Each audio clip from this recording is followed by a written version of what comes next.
intermediate education, occasional course, sericulture first year, paper 1 moriculture, unit 8 manures and fertilizers, part 3 prepared by P. Shishireka, GJC Chevalla, Yusuf Ahmad, GVJC Nalgonda, M. Prakash Babu, GJC Nellikuduru. Unit 8 manures and fertilizers. Introduction. Plants need several kinds of food for their normal healthy growth, which are obtained from air, water, and soil. The environment is an outdoor chemical factory where the plant get different energy and nutrients from sunlight, soil, and water and convert them into their own food and for man. Here are food elements or nutrients which plants need for their growth are obtained partly from the soil and organic matter and mineral particles. The soil organic matter was derived from decomposed plants and them plants absorb the food elements from the organic matter. The nitrogen present in the soil and the organic matter in the form of protein is commonly called as primary plant food elements in the soil. These plant nutrients are lost from the soil in different ways. Large quantities are removed from the soil due to harvest of crops. Weeds absorb considerably amounts of nutrients from the soil. Nutrients are also lost by leaching and erosion. Nitrogen is also by alternization and denitrification. Since soil is the basic source of plant nutrients to meet, nutrients are applied as manures. Manures are plant and animal waste that are used as sources of plant nutrients. They yield nutrient after their decomposition. Manures can be grouped into bulk organic manures and concentrated organic manures based on the concentration of the nutrients. Plants need 16 elements for their growth and completion of life cycle. The plant food elements in the soil are found both in the organic matter and the mineral particles. The nitrogen present in the soil is in the organic matter and is present in the form of protein or related compounds. The nutrients present in the mineral particles of the soil and derived from the rocks and minerals from which our soil was formed. The elements are carbon, hydrogen, oxygen, nitrogen, phosphorus, potassium, calcium, magnesium, sulfur, iron, manganese, zinc, copper, boron, molybdenum, and chlorine. Plants also absorb sodium, cobalt, vanadium, and silicon for special purpose.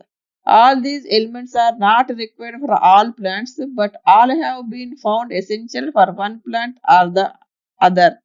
The carbon and oxygen are derived from carbon dioxide and assimilated in photosynthesis. Except carbon, hydrogen, oxygen, others are called mineral elements. Above all, the primary plant food elements, that is nitrogen, phosphorus, potassium, are absorbed from the soil. The nitrogen deficiency of the elements makes it possible for the plant to complete the vegetative or reproductive stage of its life cycle. The elements must have a direct influence on the plant and directly involved in the nutrition and metabolism of the plant. Micronutrients. Out of 16 elements, 6 nutrients are required in small quantities and referred as micronutrients. They are ferrous, manganese, boron, zinc, copper, and molybdenum. Number 1, iron. Plants of acidic soils absorb iron very early. It helps for the formation of chlorophyll. It helps in absorption of other nutrients. It is constituent of enzyme system which bring out oxidation reduction reaction. It also regulates the respiration, photosynthesis, reduction of nitrates and sulfates. It is essential for synthesis of proteins contained in the Plants deficiency of iron causes brown spots on the tender leaves and veins remain green. Chlorophyll loses its photosynthetic activity. Application of ferrous sulfate in the soil of plants reduces the deficiency. Mulberry requires 100 ppm of iron. Number 2, manganese. It is a constant of several cation activated enzymes like decarbylase, decarboxylase oxidases, hence essential for the formation of chlorophyll, reduction of nitrates, and for respiration. Its functions are closely associated with iron. It supports the movement of iron in the plant. It helps in protein synthesis in the chloroplasts. In manganese deficiency, the principal veins and small veins are green. Number 3, boron. Boron appears to be concentrated with calcium metabolism, both uptake by roots and used in plants acts as a regulator of potassium-calcium ratio in the plant. It also helps in absorption of nitrogen. It is a constituent of cell membrane and essential for cell division. It is necessary for translocation of sugars in the plants. It is effective on the active salt absorption, hormone movement, flowering, fruiting processes, pollen germination, carbohydrate, nitrogen metabolism, metabolism of peptic substances, respiration, water metabolism, and water relation in plants. Boron deficiency causes yellowing or chlorosis with stars from base to tip. Chlorosis occurs at the tip of the older leaves along the margins. Number 4, zinc. Zinc is involved in cation activated enzymes. It regulates various reactions in the plant. It also influences for the formation of growth hormones. Zinc is moderately mobile in the plant and thus deficiency symptoms appear in the middle leaves. The leaf becomes narrow and small. Laminae becomes chlorotic and veins remain green. The quantity of zinc absorbed by the plant depends on the type of land, organic manure of soil, calcium carbonate, pH, mineral concentration, environmental conditions, fertilizers, humidity. It is necessary to have 20 ppm zinc in the soil for better growth of mulberry. Thus, the plant can withstand extreme hot and cold. Zinc are involved in cation activated enzymes. It forms many compounds with amino acids and proteins in the plant. It acts as electron carrier in enzymes. It helps in utilization of iron in chlorophyll synthesis. In copper deficiency, leaf is yellowish tending towards in whiteness. In extreme deficiency, chlorosis of vein occur and leaf loses luster. Leaf is unable to retain its turbidity and hence wilting occurs.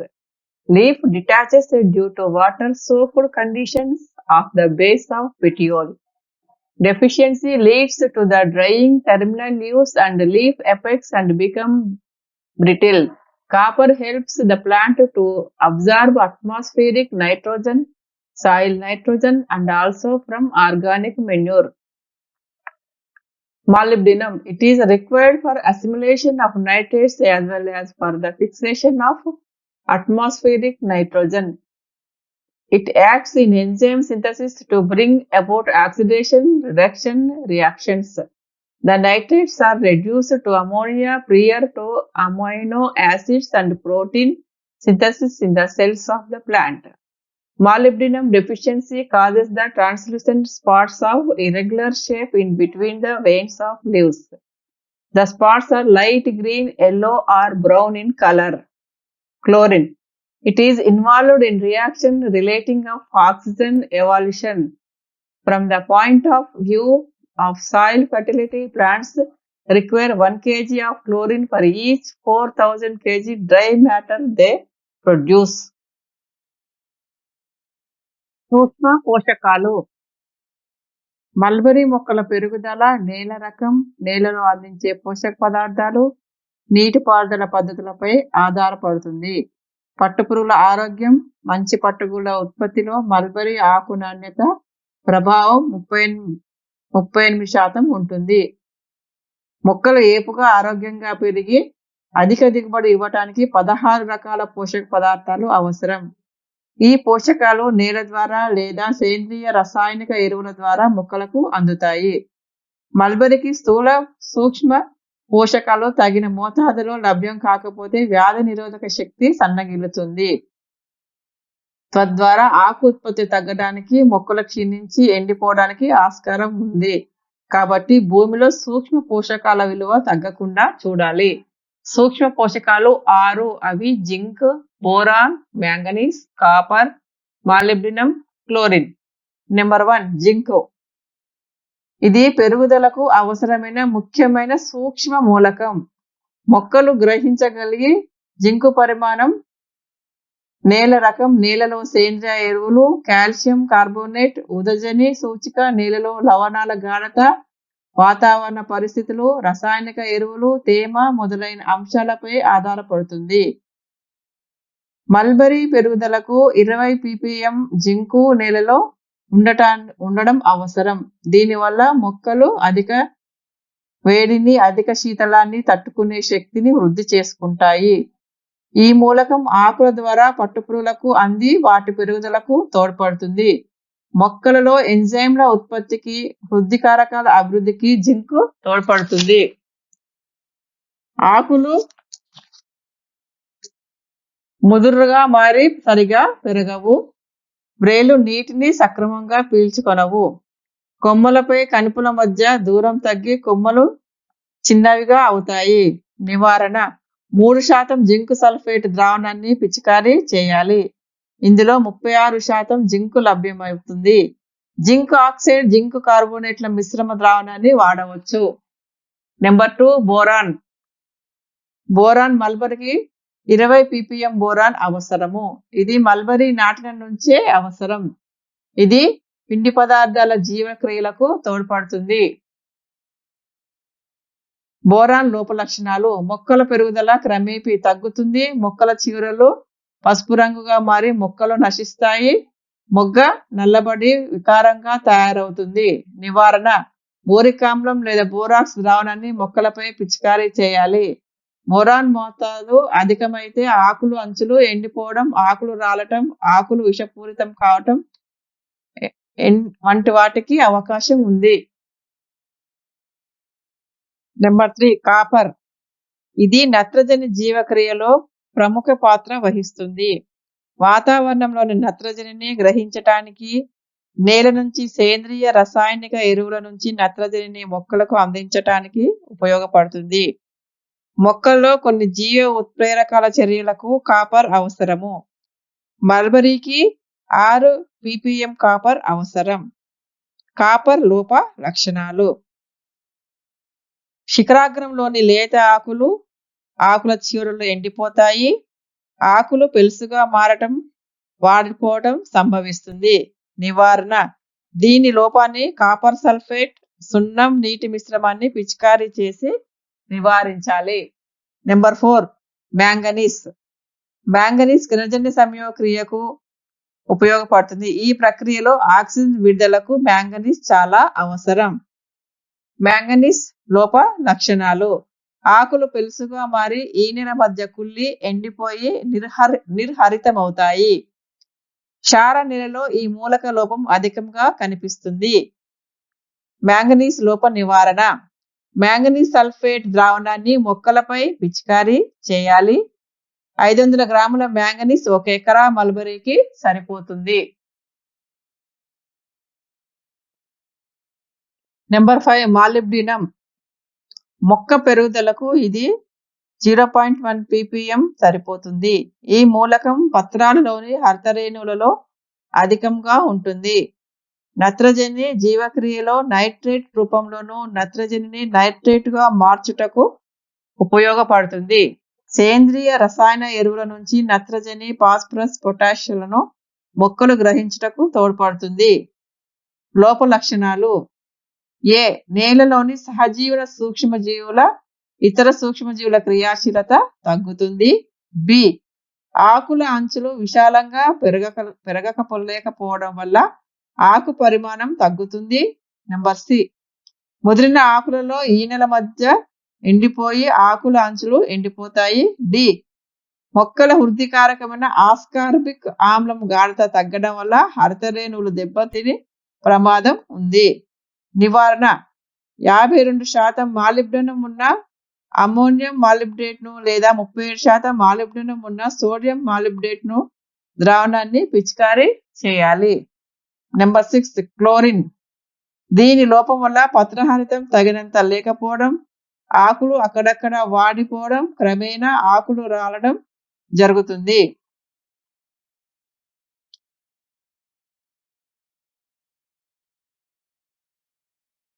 Vermicompost. Earthworms maintained as cultures in organic waste feed on the substrate. The bed material thus undergoes physical and chemical breakdown in earthworm body. The undigested material is excreted as worm castings. These castings are physically, chemically, biologically degraded organic material produced by earthworms, which consists mainly of digested soil and organic matter. It is rich in all major and micronutrients such as nitrogen, phosphorus, magnesium, zinc, and calcium in simple forms, so that the plant root system can readily absorb them. Aedes eugenie, Eisenia fetida, and Fusarium exocavatus earthworms are used vermicompost preparation. Vermicompost has many advantages over chemical fertilizers. It restores microbial population, which includes nitrogen fixers. Number 1, phosphate solubilizer etc. Number 2, provides major and micronutrients to the plants. Number 3, improves soil texture and water holding capacity of the soil. Number 4, provides good aeration to soil, thus improving root growth and proliferation of beneficial soil microorganisms. Number 5, easy to handle and use.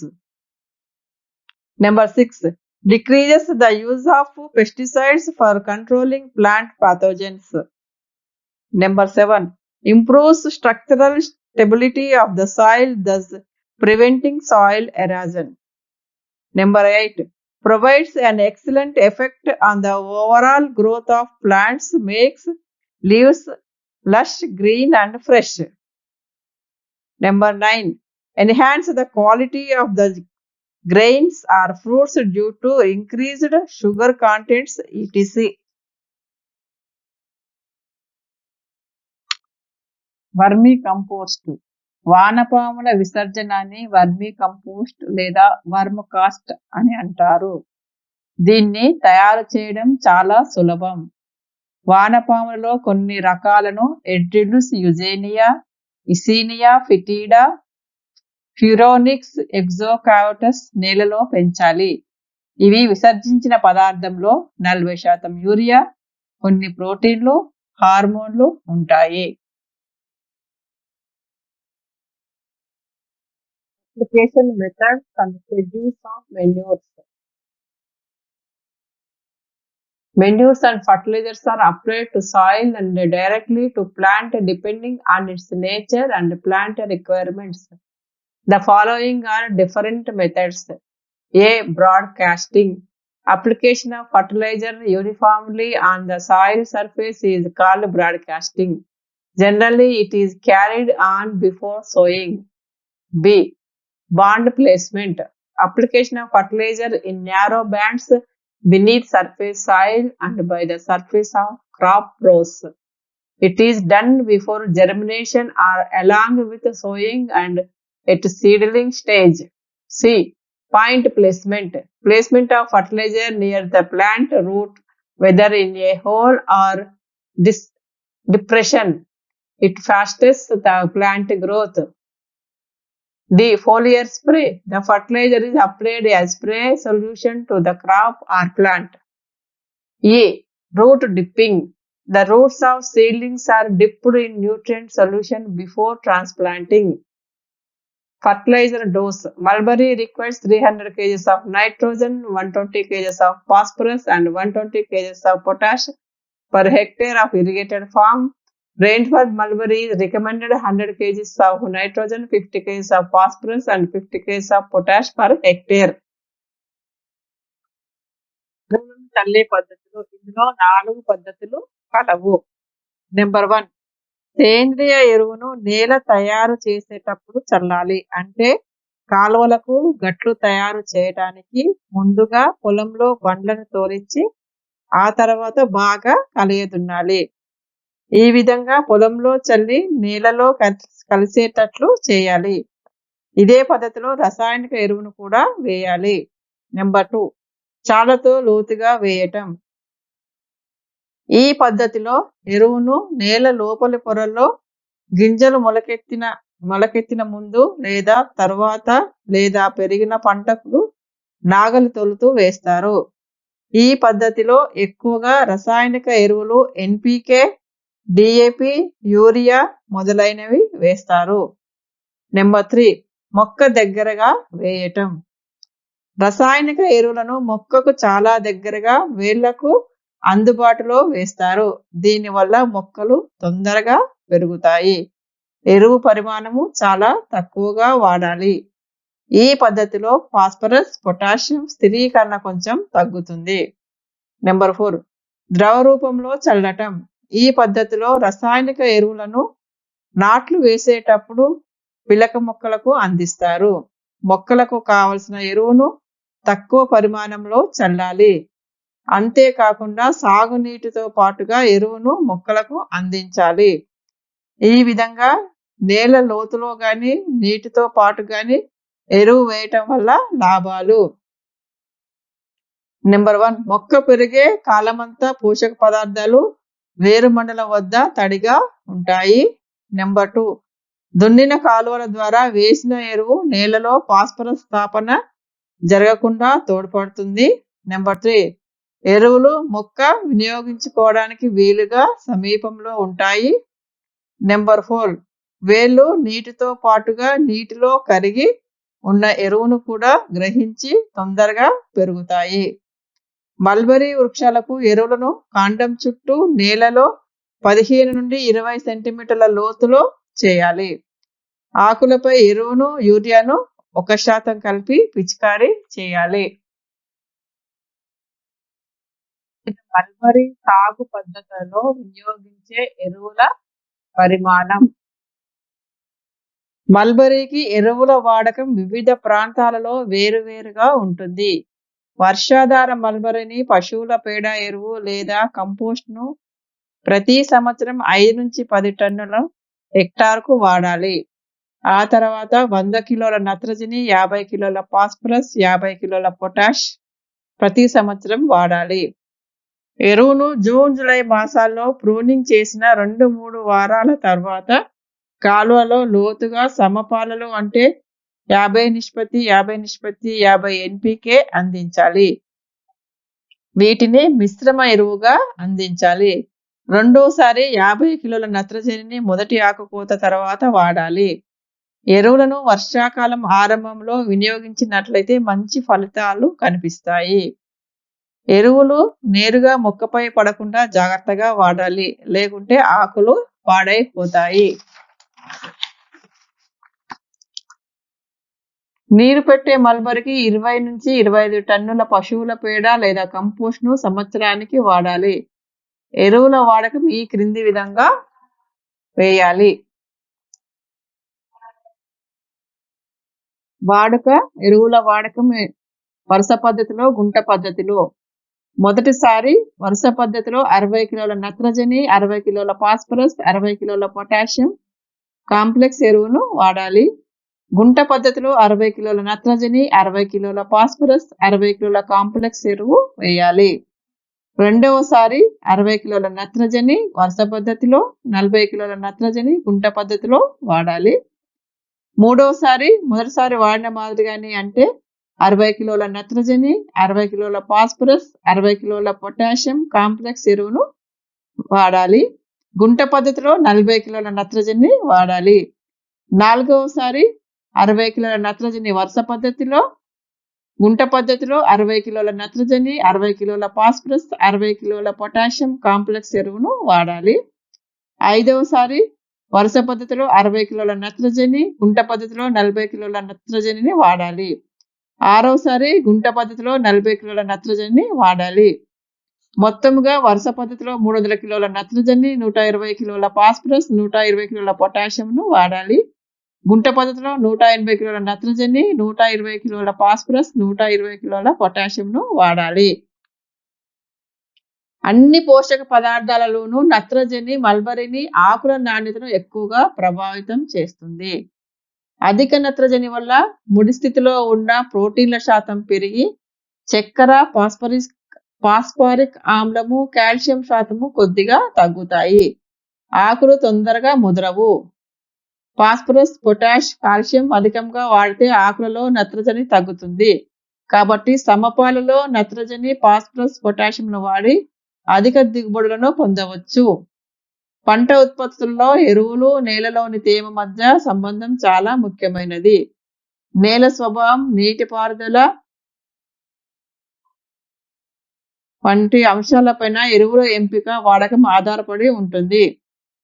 సమపాలలో పూర్తిగా ఎరువులు వాడితే వర్షాధార మల్బరీలో 100%, నీటిపారుదల మల్బరీలో 150% అధికంగా ఆకు ఉత్పత్తి పొందడానికి వీలవుతుంది. Assignment questions, short questions. Number 1, name some macro and micro nutrients. Number 1, name some macro and micro nutrients. Number 2, what are biofertilizers? Number 2, what are biofertilizers? Number 3, what is vermicompost? Number 3, what is vermicompost? Number 4, name some of the sources of micronutrients. Number 4, name some of the sources for micronutrients. Long questions. Number 1, explain about macro and micronutrients. Explain about macro and micronutrients. స్థూల మరియు సూక్ష్మ పోషకాల గురించి వివరింపము. Number 2, write about biofertilizers. Number 2, write about biofertilizers. జీవ ఎరువుల గురించి వ్రాయము. Number 3, write about vermicompost in detail. Write about vermicompost in detail. Vermi compost ను వివరంగా వివరింపుము. Thank you.